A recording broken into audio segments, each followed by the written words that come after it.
सभी को जय श्री कृष्ण, जय श्री राधे, जय श्रीमन नारायण। मैं आचार्य राहुल देवभूमि उत्तराखंड से आप सभी के मंगल की कामना करता हूं। आशा करता हूं आप सब स्वस्थ होंगे, आनंद में होंगे। ठाकुर जी से मेरी यही प्रार्थना है। सज्जनों, आज की वीडियो, आज का ये कार्यक्रम बहुत ही खास होने वाला है सभी महिलाओं के लिए, सभी मेरी बहनों के लिए और सभी लोगों के लिए।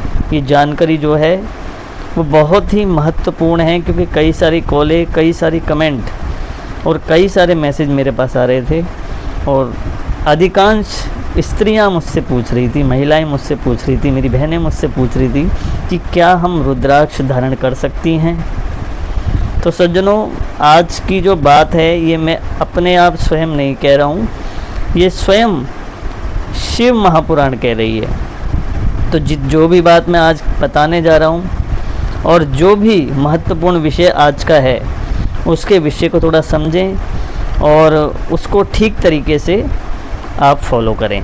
तो आशा करता हूँ इसका फ़ायदा और उसका रिज़ल्ट आपको बहुत अच्छा मिलेगा।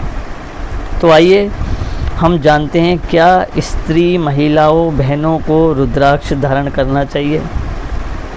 कई सारे लोग कहते हैं, ये भ्रांतियाँ फैलाते हैं कि स्त्रियों को रुद्राक्ष नहीं पहनना चाहिए। तो क्या ये सही है या गलत है? शिव महापुराण क्या कहती है? क्योंकि शास्त्रों की बातें कर रहा हूँ, अपने आप बनावटी बात नहीं कर रहा, शास्त्रों में प्रमाणित बात कर रहा हूँ और शास्त्रों की ही बात कर रहा हूँ और स्वयं महादेव शिव महापुराण में कह रहे हैं, वो बात मैं आपको बता रहा हूँ। तो सज्जनों, सबसे पहले रुद्राक्ष तो आप जानते ही हैं कि रुद्राक्ष जो है स्वयं भगवान शिव का अश्रु बिंदु है, या फिर ये कह सकते हो कि स्वयं भगवान शिव ही हैं जो रुद्राक्ष रूप में अवतरित हुए हैं। स्वयं शिव महापुराण में ये कहा गया है कि रुद्राक्ष मालिनम दृष्ट्वा भूत प्रेत पिशाचका डाकिनी शाकिनी चैव ये चान्य द्रोह कारकः। अर्थात शिव महापुराण विंध्येश्वर संहिता 25वां अध्याय 84वां श्लोक आप खुद जाके पढ़ सकते हैं। उसमें लिखा है कि रुद्राक्ष की माला या रुद्राक्ष जिस भी भक्त ने, चाहे वो किसी भी वर्ण का हो, अगर धारण कर रखा है तो भूत प्रेत पिशाच डाकिनी जितनी भी ऊपरी बलाएं हैं, बाधाएं हैं, वो केवल जिस व्यक्ति ने रुद्राक्ष पहना होता है उसके पास आते ही जैसे वो रुद्राक्ष को देखती हैं उससे दूर भाग जाती हैं भयभीत होके। तो ये रुद्राक्ष की महिमा है। तो रुद्राक्ष की महिमा का तो विस्तार से हमने वर्णन अपनी वीडियो में, एक वीडियो हमने पहले ही डाल रखी है। तो अभी आज का विषय तो हमारा यह है कि महिलाएं रुद्राक्ष धारण कर सकती हैं, क्या स्त्रियों को रुद्राक्ष पहनने का अधिकार है, इस विषय में हम आज बात कर रहे हैं। इसी के साथ साथ मेरा एक निवेदन और रहेगा, अगर आप नए चैनल से नए जुड़ रहे हैं तो चैनल को सब्सक्राइब ज़रूर कर लें, बेल आइकन दबा लें, आने वाली वीडियो हमारी सबसे पहले आपको प्राप्त हो। वीडियो को लाइक शेयर कमेंट अवश्य करें, वीडियो को शेयर ज़रूर करें। इसी के साथ साथ अगर आप भी अपनी कुंडली का सटीक रूप से विश्लेषण कराना चाहते हैं तो डिस्क्रिप्शन में प्रोफाइल में हमारा नंबर रहता है, आप संपर्क कर सकते हैं और व्हाट्सएप में मैसेज भेज सकते हैं। तो आइए अब हम जानते हैं कि पहले रुद्राक्ष की विधि क्या है, इसको धारण करने का कौन सा मंत्र है, कैसे प्रतिष्ठा करनी है। तो सज्जनों, सोमवार के दिन रुद्राक्ष को या रुद्राक्ष की माला को दूध, दही, घी, शहद और शक्कर पंचामृत से स्नान करा लें।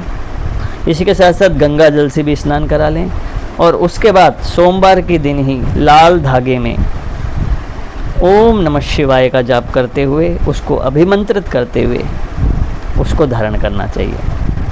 अब धारण करने के नियम क्या क्या है तो ये भी जानना परम आवश्यक है।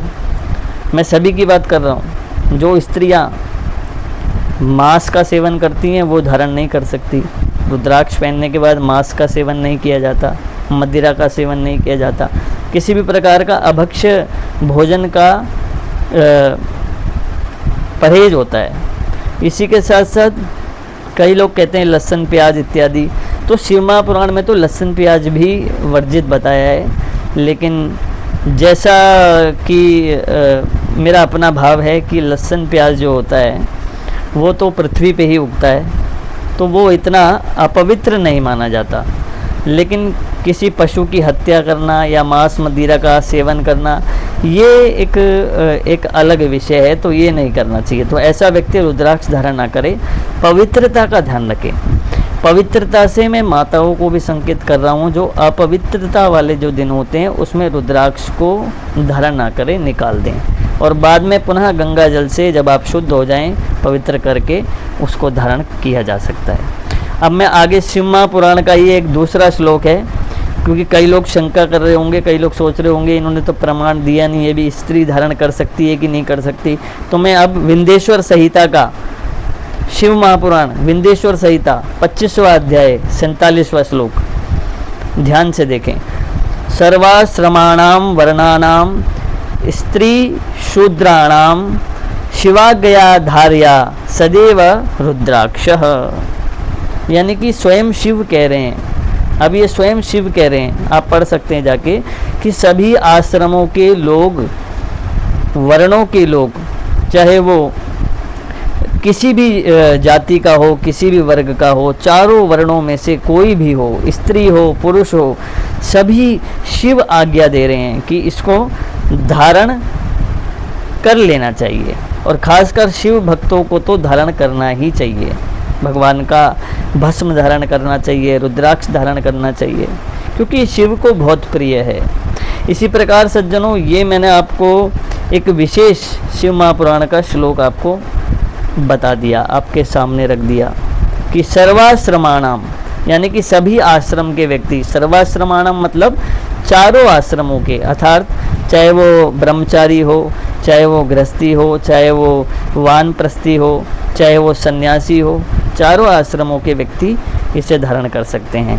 वर्णा नाम भी बोल दिया, किसी भी वर्ण के, चारों वर्ण के व्यक्ति भी धारण कर सकते हैं। स्त्रियां, स्त्री शूद्राणाम, कोई भी हो, स्त्री हो पुरुष हो, कोई भी वर्ग हो, इसको धारण कर सकता है। ये स्वयं शिव की आज्ञा है, लेकिन पवित्रता का विशेष ध्यान रखना चाहिए। पवित्रता, शौच, अशौच, शुद्धि, इन सब बातों का ध्यान रखें, क्योंकि सज्जनों, आप किसी भी मंत्र के द्वारा अभिमंत्रित कर लें, लेकिन जब तक आप शुद्धि नहीं रखेंगे तो मंत्र का प्रभाव जो है वो रहता नहीं है। कई लोगों को रुद्राक्ष का फ़ायदा नहीं मिल पाता है, इसीलिए क्योंकि वो अभक्ष्य भोजन करते हैं, गलत भोजन करते हैं, अपवित्रता में रहते हैं, अशोच में रहते हैं, अशुद्धि में रहते हैं, और रुद्राक्ष का पवित्रीकरण नहीं हो पाता है। इसी प्रकार मंत्रों में अपवित्रता, मंत्र तो शुद्ध तरीके से ही अभिमंत्रित करके रुद्राक्ष धारण किया गया है, लेकिन अभक्ष्य भोजन करने के कारण वो जो मंत्र होता है वो खंडित हो जाता है, फिर उससे मिलने वाला फल हमें प्राप्त नहीं हो पाता है। इसलिए शिव महापुराण कहती है स्त्रियों को रुद्राक्ष धारण करना चाहिए, सोमवार के दिन अभिमंत्रित करके, पंचामृत से स्नान करके, ओम नमः शिवाय का जाप करते हुए आप इसको धारण कर सकते हैं। लेकिन स्त्रियां अपवित्र दिनों में रुद्राक्ष को उतार दें, और फिर पुनः जब पवित्र हो जाएं 5 दिन बाद, तो फिर वो पुनः गंगा जल से पवित्र करके उसको धारण किया जा सकता है। तो स्त्रियां रुद्राक्ष धारण कर सकती हैं। जय श्री कृष्ण, जय श्री राधे, जय श्रीमन नारायण, हर हर महादेव।